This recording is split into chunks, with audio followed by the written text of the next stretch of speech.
Hi friends, welcome to Kanishka mathematics tutorial. और आज हम प्रश्नावली 2.1 के फर्स्ट क्वेश्चन का फोर्थ पार्ट सॉल्व करेंगे। 38-25 के अभाज्य गुणनखंड करने हैं। देखिए, सबसे पहले 2 का भाग देंगे तो 2 का भाग इसमें नहीं जाएगा।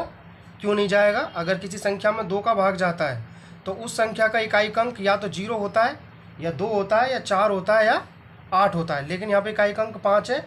तो अब 3 से चेक करते हैं कि 3 से भाग जाएगा कि नहीं जाएगा। तो 3 से कैसे चेक करेंगे? 3 से ऐसे चेक करेंगे, संख्या के अंकों का योग कर लेंगे। अगर उनका योग या तो 3 आए या फिर 3 का गुणा जाए तो वह संख्या 3 से विभाजित हो जाएगी, वरना उसमें 3 से ही भाग नहीं जाएगा। तो एक बार इनको जोड़ के देखिए, 5 और 2 7, 7 और 8 15, और 15 और 3 18। तो ये 3 का छठा गुणज है 18, क्योंकि 3 का गुणा 6 से करते हैं तो 18 आता है। तो इसमें 3 का भाग जाएगा, 1275 बार जाएगा। वापस देख लिया कि इकाई अंक 0, 2, 4, 6, 8 में से कोई नहीं है। तो अब 3 से चेक करेंगे। 3 से चेक करने के लिए इसके संख्या के अंकों का योग कर लेंगे। अगर उसका गुणा 3 का गुणा जाता है या फिर 3 आता है तो वह संख्या 3 से विभाजित हो जाएगी, अन्यथा नहीं होगी। तो देखो, 5 और 7 12 होते हैं, 12 और 2 14 होते हैं, और 14 और 1 15 होता है। ठीक है, तो 15 3 का गुणज है, 3 का 5वां गुणज 15 है, क्योंकि 3 का गुणा जब 5 से करते हैं तो 15 आता है हमारे पास। ठीक है, तो यह संख्या 3 से विभाजित होगी 425 बार। ऐसे ही अब देखो, अब 3 से चेक करने के लिए क्या है, इनका योग कीजिए। 5 और 2 7, 7 और 4 11। लेकिन यह 3 का गुणज नहीं है, क्योंकि 3 का चौथा गुणज 12 होता है, क्योंकि 3 का गुणज 4 से करते हैं तो 12 आता है। और 3 का तीसरा गुणज 9 होता है। ठीक है, लेकिन 11 3 का गुणज है ही नहीं है, तो यहाँ 3 से भी भाग नहीं जाएगा। तो फिर 5 से करते हैं। अब 5 से किन संख्याओं में भाग जाता है? 5 से उन संख्याओं में भाग जाता है जिनके इकाई अंक या तो 0 हो या फिर 5 हो। ठीक है, तो यहाँ पे इकाई अंक 5 है, तो 5 से भाग जाएगा 85 बार। फिर यहाँ पे देखो, वापस 8 और 5 13 है, 3 का भाग तो नहीं जाएगा। 5 का भाग इसलिए जाएगा क्योंकि इकाई अंक यहाँ पे 5 है। ठीक है, तो 17 बार गया। अब 17 में 17 का ही भाग जाएगा, तो ये 1 आ जाएगा। अब इनको गुणनफल के रूप में लिख दो। भाई, हमने यही तो पढ़ा था अंकगणित के आधारभूत प्रमेय में कि किसी भी भाज्य संख्या को या अभाज्य संख्या को तो और उसके छोटी प्राकृत संख्याओं के रूप में हम नहीं लिख सकते, लेकिन भाज्य संख्याओं को उससे छोटी प्राकृत संख्याओं के रूप में लिख सकते हैं।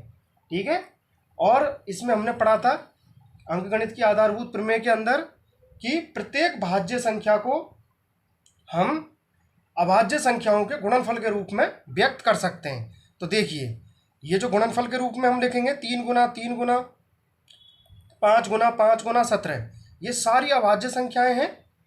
तो हमने यही तो बोला था कि इनको हम अभाज्य संख्याओं के गुणनफल के रूप में लिख सकते हैं। भाज्य संख्या क्या है? 38-25, ये हमारे पास भाज्य संख्या है।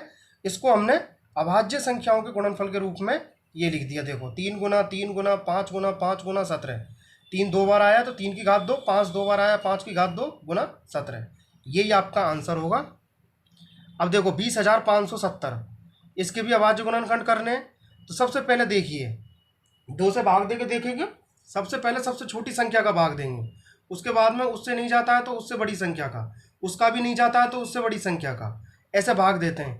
क्योंकि हमने बताया था कि किसी भाज्य संख्या के जब हम अभाज्य गुणनखंड करते हैं तो हम उन गुणनखंडों को आरोही क्रम में लिखते हैं। आरोही क्रम का मतलब होता है पहले छोटा, फिर उससे बड़ा, फिर उससे बड़ा, फिर उससे बड़ा।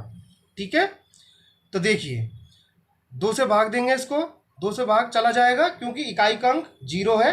अगर इकाई अंक 2 होता तो भी चला जाता, 4 6 8 ये भी होते तो भी 2 का भाग चला जाता। तो 10,285 बार गया है भाग। अब देखो, 10,285 में 2 का भाग नहीं जाएगा क्योंकि इकाई अंक यहाँ पे 5 है। 3 का हम चेक कर लेंगे, अगर इसके अंकों का योग या तो 3 आए या 3 का कोई गुणा जाए। ठीक है, तो 3 का भाग जाएगा, वरना 3 का भाग भी नहीं जाएगा। तो देखिए, 8 और 5 13, 13 और 2 15, 15 और 1 16। ठीक है, 16 योग हुआ इनका अंकों का, और 16 3 का गुणज नहीं है, क्योंकि 3 का 5वां गुणज होता है 15, और 3 का छठा गुणज होता है 18।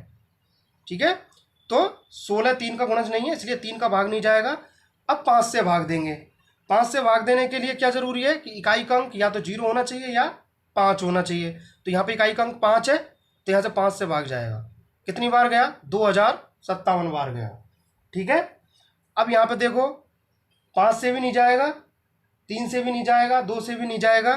अब हम 11 से भाग देंगे, और अगर किसी संख्या में 11 का भाग जाता है तो उसके लिए जरूरी है कि उस संख्या के सम स्थान के अंकों का योग और विषम स्थान के अंकों के योग का अंतर अगर 11 से विभाजित है तो वह संख्या भी 11 से विभाजित होगी। तो देखो सम स्थान पे कौन कौन से अंक हैं। यहाँ पे सम स्थान पे एक तो 0 है और एक 7 है। ये सम स्थान पे क्यों है? क्योंकि 0 दूसरे नंबर पे और 2 एक सम संख्या होती है, और 7 चौथे नंबर पे है, तो 4 एक सम संख्या होती है। इनका योग कीजिए, कितना हो जाएगा? 0 और 7, 7 हो जाएगा। अब विषम स्थान वाली संख्याओं का योग कीजिए।